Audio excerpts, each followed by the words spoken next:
Hello friends, जय श्री कृष्णा, राधे राधे। तो क्या आपको पता है भीष्म पितामह ने शादी क्यों नहीं की? तो आज हम इस वीडियो में आपको पूरी जानकारी देंगे, तो पूरा वीडियो जरूर देखें। महाभारत के सबसे अद्वितीय और महान पात्रों में से एक है भीष्म पितामह। वे न केवल अपने पराक्रम, ज्ञान और त्याग के लिए जाने जाते हैं, बल्कि उनकी आजीवन ब्रह्मचर्य की प्रतिज्ञा और उससे जुड़ी कहानी भी अत्यंत रोचक है। आइए जानते हैं कि भीष्म पितामह ने शादी क्यों नहीं की और इसके पीछे की कथा क्या है। भीष्म पितामह का जन्म गंगा और राजा शंतनु के पुत्र के रूप में हुआ था। उनका नाम देवव्रत था। बचपन से ही वे अत्यंत तेजस्वी, बुद्धिमान और पराक्रमी थे। उन्होंने ब्रह्म शस्त्र, वेद शास्त्र, नीति और राजनीति की शिक्षा परशुराम और अन्य महर्षियों से प्राप्त की थी। समस्या की शुरुआत तब हुई जब राजा शांतनु को एक सुंदर मछुआरों की कन्या सत्यवती से प्रेम हो गया। शांतनु ने सत्यवती के पिता से उसका हाथ मांगा, लेकिन पिता ने एक शर्त रखी। वो चाहते थे कि सत्यवती का पुत्र ही भविष्य में हस्तिनापुर का राजा बने।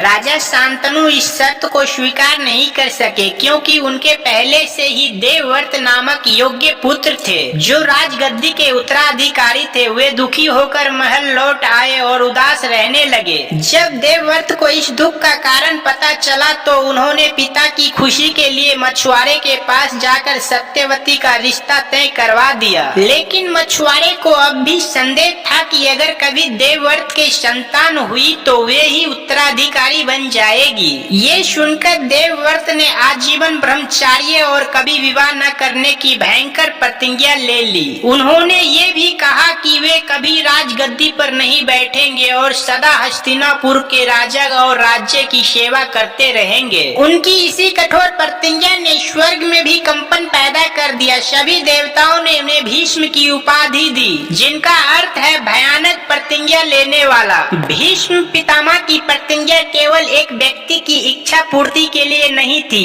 एक राज, धर्म और पिता भक्ति का प्रतीक बन गई। उन्होंने अपने व्यक्तिगत सुख और भविष्य का त्याग किया ताकि उनके पिता की इच्छा पूरी हो सके और राज्य में शांति बने रहे। उनकी प्रतिज्ञा इतनी कठोर थी कि उन्होंने जीवन भर विवाह नहीं किया, ना ही किसी स्त्री की ओर कभी आकर्षित हुए। वे एक आदर्श ब्रह्मचारी, राजनीतिक सलाहकार और धर्म के रक्षक बनकर हस्तिनापुर की सेवा करते रहे। भीष्म की प्रतिज्ञा की परीक्षा तब हुई जब उन्होंने अम्बा नामक राजकुमारी को विवाह हेतु अपहरण किया। लेकिन जब अम्बा ने बताया कि वो पहले ही किसी और से प्रेम करती है तो भीष्म ने उसे छोड़ दिया। अम्बा ने जब बदला लेने की ठानी तो उसने परशुराम से सलाह ली। परशुराम ने भीष्म को युद्ध के लिए ललकारा। भीष्म ने अपनी प्रतिज्ञा नहीं तोड़ी और युद्ध किया, लेकिन अंत में परशुराम भी उन्हें नहीं हरा सके। ये युद्ध भीष्म के चरित्र की एक और झलक देता है।